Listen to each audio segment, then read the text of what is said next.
ರಾತ್ರಿ ಅರಮನೆಯನ್ನ ತೊರೆದಿದ್ದರೆ, ಸತ್ಯ ಹರಿಶ್ಚಂದ್ರ ತನ್ನ ರಾಜ್ಯವನ್ನು ಕಳೆದುಕೊಳ್ಳದಿದ್ದರೆ, ಡಾಕ್ಟರ್ ಬಾಬಾ ಸಾಹೇಬ್ ಅಂಬೇಡ್ಕರ್ ಈ ದೇಶಕ್ಕಾಗಿ ಸಂವಿಧಾನವನ್ನು ಬರೆದಿದ್ದರೆ, ಮಹಾಮಾನವತಾವಾದಿ ಸಮ ಸಮಾಜದ ನಿರ್ಮಾಪಕ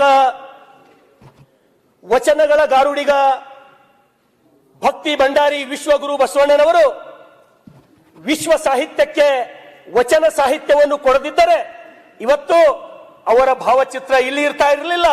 ತಾವು ಹೊರಗಡೆ ಅನುಭವ ಮಂಟಪದ ಭಾವಚಿತ್ರ ಹಾಕಿಸ್ತಾ ಇರಲಿಲ್ಲ. ಅಧ್ಯಕ್ಷರೇ, ಮಾನ್ಯ ಅಧ್ಯಕ್ಷರೇ, ಯಾವ ನೆಲ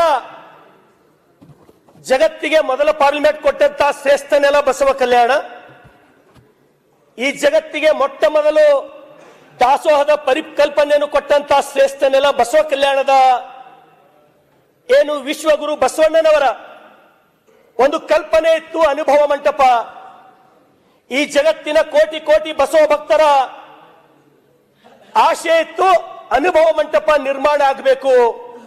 ಮಾನ್ಯ ಅಧ್ಯಕ್ಷರೇ, ಬಸವ ಕಲ್ಯಾಣದಲ್ಲಿ ಅನುಭವ ಮಂಟಪ ನಿರ್ಮಾಣ ಕಾರ್ಯವನ್ನ ಪ್ರಾರಂಭ ಮಾಡಲಿಕ್ಕೆ ಹಿಂದಿನ ಮುಖ್ಯಮಂತ್ರಿಗಳು, ರೈತ ನಾಯಕರು, ಪುಣ್ಯಾತ್ಮ ಸನ್ಮಾನ್ಯ ಶ್ರೀ BS ಯಡಿಯೂರಪ್ಪನವರು 200 ಕೋಟಿ ರೂಪಾಯಿ ಕೊಡೋದ್ರ ಮುಖಾಂತರ ಬಸವ ಕಲ್ಯಾಣದಲ್ಲಿ 650 ಕೋಟಿ ಅನುಭವ ಮಂಟಪವನ್ನು ಕಟ್ಟಿದ್ದು ಬಹುತೇಕ ನೀವು ಯಾರು ಮರೆಯುವಂತಿಲ್ಲ. ಮಾನ್ಯ ಅಧ್ಯಕ್ಷರೇ, ನಾನು ಇವತ್ತು ಬಂದಾಗ ತಾವೇನು ವಿಶ್ವಗುರು ಬಸವಣ್ಣನವರ ಮೇಲಿನ ಅಭಿಮಾನ ಅಥವಾ ವಿಶ್ವಗುರು ಬಸವಣ್ಣನವರನ್ನ ಅತ್ಯಂತ ಆಳವಾಗಿ ತಿಳ್ಕೊಂಡಿದ್ದೀರೋ ಅಂತಕ್ಕಂಥ ಹಿನ್ನೆಲೆಯಲ್ಲಿ ತಾವು ಅನುಭವ ಮಂಟಪದ ಭಾವಚಿತ್ರವನ್ನ ಬಿಡಿಸಿದ್ದಕ್ಕೆ ನಾನು ನಮ್ಮ ರಾಜ್ಯಾಧ್ಯಕ್ಷರಾದ ಸನ್ಮಾನ್ಯ ಶ್ರೀ BY ವಿಜಯೇಂದ್ರ ಅವರ ಜೊತೆ ಅತ್ಯಂತ ಸಂತೋಷದಿಂದ ಅದ್ರ ಗಡೆ ಎದುರು ನಿಂತು ನಾವು ಫೋಟೋ ತಕ್ಕೊಂಡಿದ್ದೇವೆ ಅಧ್ಯಕ್ಷರೇ.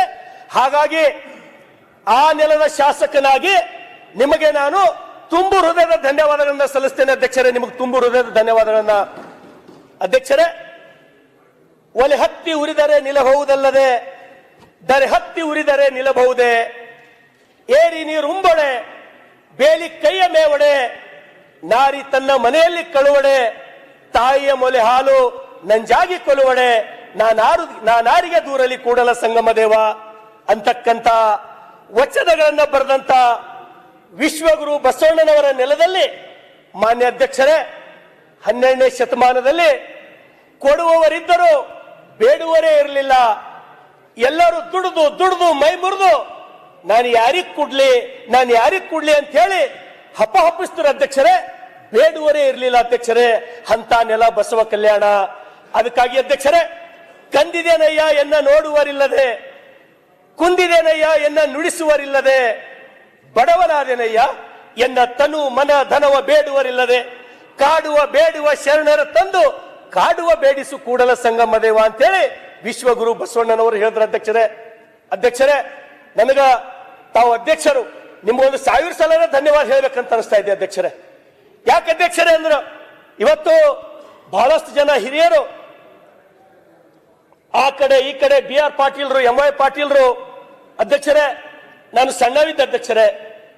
ನನಗೇನು 5 ವರ್ಷ ಅಥವಾ 6 ವರ್ಷ ಇತ್ತು ಅಧ್ಯಕ್ಷರೇ. ಅವಾಗ 42-43 ವರ್ಷದ ಹಿಂದೆ ಅಧ್ಯಕ್ಷರೇ ಬಸವ ಜಯಂತಿನೇ ಗೊತ್ತಿರಲಿಲ್ಲ ಅಧ್ಯಕ್ಷರೇ.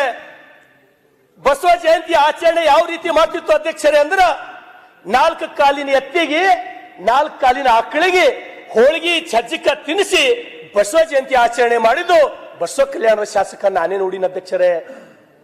ಬಸವ ಜಯಂತಿ ಆಚರಣೆ ಮಾಡೋದು ಗೊತ್ತಿರಲಿಲ್ಲ ಅಧ್ಯಕ್ಷರೇ.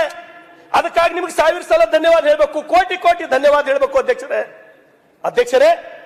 ಇವತ್ತು ಹರ್ಡೇಕರ್ ಮಂಜಪ್ಪರವರು ಈ ದೇಶದಲ್ಲಿ, ಈ ನಾಡಿನಲ್ಲಿ ಬಹುತೇಕ ನನಗೆ ತಿಳಿದ ಹಾಗೆ ಮೊಟ್ಟ ಮೊದಲಿಗೆ ಆ ಪುಣ್ಯಾತ್ಮ ವಿಶ್ವಗುರು ಬಸವಣ್ಣನವರ ಜಯಂತಿಯನ್ನ ಮಾಡ್ತಕ್ಕಂಥ ಕೆಲಸ ಮಾಡಿದ್ದು ಹರ್ಡೇಕರ್ ಮಂಜಪ್ಪನವರು ಅಧ್ಯಕ್ಷರೇ. ಈ ಜಗತ್ತಿಗೆ ವಿಶ್ವಗುರು ಬಸವಣ್ಣನವರು ವಚನಗಳಲ್ಲಿ ಕಾಯಕವೇ ಕೈಲಾಸ, ವರ್ಕ್ ಈಸ್ ವರ್ಶಿಪ್ ಅಧ್ಯಕ್ಷರೇ. ಕಾಯಕವೇ ಕೈಲಾಸ ಅಂತಕ್ಕಂಥ ತತ್ವದ ಮೇಲೆ, ವರ್ಕ್ ಈಸ್ ವರ್ಶಿಪ್ ಅಂತಕ್ಕಂಥ ತತ್ವದ ಮೇಲೆ ಅಧ್ಯಕ್ಷರೇ ಇವತ್ತು ಇಸ್ರೇಲ್ ಅಂತ ಶಕ್ತಿಶಾಲಿ ದೇಶವನ್ನ ಕಟ್ಟಿದ್ರು, ಸುಟ್ಟೋದಂತ ಜಪಾನ್ ಇವತ್ತು ಶಕ್ತಿಶಾಲಿ ದೇಶವನ್ನ ಕಡಿದ್ರು. ಆದ್ರೆ ನಾವು ಅವ್ರ ಜಯಂತಿ ಮಾಡೋದು ನಮಗೆ ಗೊತ್ತಾಗ್ಲಿಲ್ಲ ಅಧ್ಯಕ್ಷರೇ. ಅದು 40 ವರ್ಷದಿಂದ ಪ್ರಾರಂಭ ಆಯ್ತು. ಇದು ದುರ್ದೈವ ಅಧ್ಯಕ್ಷರೇ. ಅಧ್ಯಕ್ಷರೇ ದಯಮಾಡಿ ಅಧ್ಯಕ್ಷರೇ, ಒಂದು 5 ನಿಮಿಷ ಅಷ್ಟೇ ಅಧ್ಯಕ್ಷರೇ, ಜಾಸ್ತಿ ಟೈಮ್ ತಗೊಳ್ಳಲ್ಲ ನಾನು. ಅರ್ಧ ಗಂಟೆ ಆಯ್ತಲ್ಲ ಅಧ್ಯಕ್ಷರೇ, 5 ನಿಮಿಷ ಆಗಿಲ್ಲ ಅಧ್ಯಕ್ಷರೇ. ಅದಕ್ಕಾಗಿ ಅಧ್ಯಕ್ಷರೇ ನಾನು ನಿಮ್ಗೆ ವಿನಂತಿಯನ್ನು ಮಾಡ್ತೇನೆ. ಇವತ್ತು ಯೇಸು ಕ್ರಿಸ್ತ ಶಿಲುಬೆಗೇರಿದ್ದು ಬಹುತೇಕ ನಮ್ಮೆಲ್ಲರಿಗೂ ಗೊತ್ತಿರ್ತಕ್ಕಂತ ವಿಚಾರ ಅಧ್ಯಕ್ಷರೇ.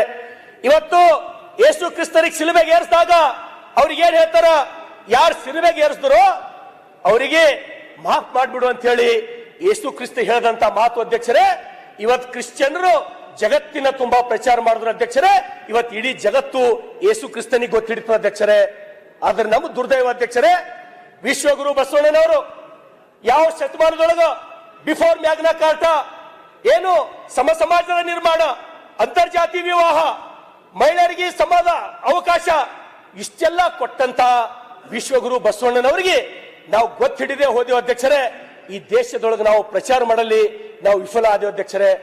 ಮಾನ್ಯ ಅಧ್ಯಕ್ಷರೇ, ಡಾಕ್ಟರ್ ಬಾಬಾ ಸಾಹೇಬ್ ಅಂಬೇಡ್ಕರ್ ಅವರು ಏನು ಯಾವ ಹಿಂದೂ ಧರ್ಮ ನನಗದ್ರ ಮೇಲೆ ನಂಬಿಕೆ ನಾನು ಕಳ್ಕೊಂಡಿದ್ದೀನೋ, ಮನುಷ್ಯನಿಗೆ ಮನುಷ್ಯರಂತೆ ಎಲ್ಲಿ ತಿಳಿಯಲಾಗ್ಯದ ಹಿಂದೂ ಧರ್ಮ, ಅದಕ್ಕೆ ಬಿಟ್ಟು ನಾನು ಬೌದ್ಧ ಧರ್ಮ ಹೋಲಕ್ಕೆ ತಯಾರಾದಾಗ ಅಧ್ಯಕ್ಷರೇ, ಯಾರ್ಯಾರೋ ಒಬ್ಬರು ಬುದ್ಧಿವಂತರು ಈ ವಚನ ಸಾಹಿತ್ಯದ ಬಗ್ಗೆ, ಬಸವ ಧರ್ಮದ ಬಗ್ಗೆ ಡಾಕ್ಟರ್ ಬಾಬಾ ಸಾಹೇಬ್ ಅಂಬೇಡ್ಕರ್ ಅವರಿಗೆ ಒಂದು ವೇಳೆ ತಿಳಿಸಿದ್ದೆ ಆದ್ರೆ ಅವ್ರು 100ಕ್ಕೆ 100 ಲಿಂಗಾಯತ ಧರ್ಮಕ್ಕ ಅಂಬೇಡ್ಕರ್ ಅವರು ಸೇರ್ತಿದ್ರು ಅಂತಕ್ಕಂಥ ಮಾತನ್ನ ನಾನು ಅತ್ಯಂತ ಗರ್ವದಿಂದ ಹೇಳ್ತೀನಿ ಅಧ್ಯಕ್ಷರೇ. ಅಧ್ಯಕ್ಷರೇ, ಒಬ್ಬ ಕ್ರಿಶ್ಚಿಯನ್ ಪಾದ್ರಿ ಹರ್ಡೇಕರ್ ಮಂಜಪ್ಪ ಅಂತಕ್ಕಂಥವ್ರು ವಿಶ್ವಗುರು ಬಸವಣ್ಣನವರಿಗೆ ಏನು ಎನಗಿಂತ ಕಿರಿಯರಿಲ್ಲ, ಶಿವಭಕ್ತನಿಗಿಂತ ಹಿರಿಯರಿಲ್ಲ ಅಂತಕ್ಕಂಥ ಮಾತನ್ನ ಹರ್ಡೇಕರ್ ಉತ್ತಂಗಿ ಚೆನ್ನಪ್ಪನವರು, ಕ್ರಿಶ್ಚಿಯನ್ ಪಾದ್ರಿ ಉತ್ತಂಗಿ ಚೆನ್ನಪ್ಪನವರು ಅಧ್ಯಕ್ಷರೇ ಯಾವ ರೀತಿ ಹೇಳ್ತಾರೆ ಅಧ್ಯಕ್ಷರೇ, the burning zeal of Basava for putting religion on democratic basis, considering himself lower than the lower among the devotees of Lord Shiva, passionate love for God, untiring energy in sovereign humanity ಅಂತಕ್ಕಂಥ ಮಾತನ್ನ ಹೇಳಿ ಇವತ್ತು ಉತ್ತಂಗಿ ಚೆನ್ನಪ್ಪನವರು ವಿಶ್ವಗುರು ಬಸವಣ್ಣನವರು ಈ ಜಗತ್ತಿನ ಶ್ರೇಷ್ಠ ವ್ಯಕ್ತಿ, ಈ ಮಾನವ ಕುಲದ ಶ್ರೇಷ್ಠ ವ್ಯಕ್ತಿ ಅಂತಕ್ಕಂಥ ಮಾತನ್ನು ನಾವು ಹೇಳಿದ್ದು ನಾವು ಯಾರು ಮರಿತಕ್ಕಂಥದ್ದಿಲ್ಲ ಅಧ್ಯಕ್ಷರೇ.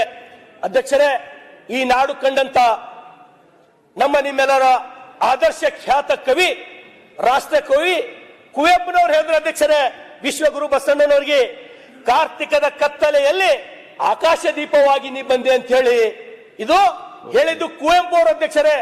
ಅದಕ್ಕಾಗಿ ನಾನು ಮತ್ತೊಮ್ಮೆ ಈ ವೇದಿಕೆ ಮುಖಾಂತರ ಅಧ್ಯಕ್ಷರೇ, ಈ ರಾಷ್ಟ್ರ ಕಂಡಂತ ಮಹಾನ್ ಪುರುಷ, ಈ ರಾಷ್ಟ್ರದ ಪ್ರಧಾನಮಂತ್ರಿಗಳು, ಆದರಣೀಯ ಪ್ರಧಾನಮಂತ್ರಿಗಳು ವಿಶ್ವಗುರು ಬಸವಣ್ಣನವರಿಂದ ನಾನು ಪ್ರೇರಿತನಾಗಿ ಹೊಸ ಪಾರ್ಲಿಮೆಂಟಿಗೆ ನಾನು ಭಾರತ ಮಂಟಪ ಅಂತಕ್ಕಂಥ ಹೆಸರಿಟ್ಟಿದ್ದೇನೆ ಅಂತ ಹೇಳಿ ಇವತ್ತು ನರೇಂದ್ರ ಮೋದಿ ಅವರು ಹೇಳಿದ್ದು ನಾವು ಯಾರು ಮರೆಯುವಂತ ಇಲ್ಲ ಅಧ್ಯಕ್ಷರೇ.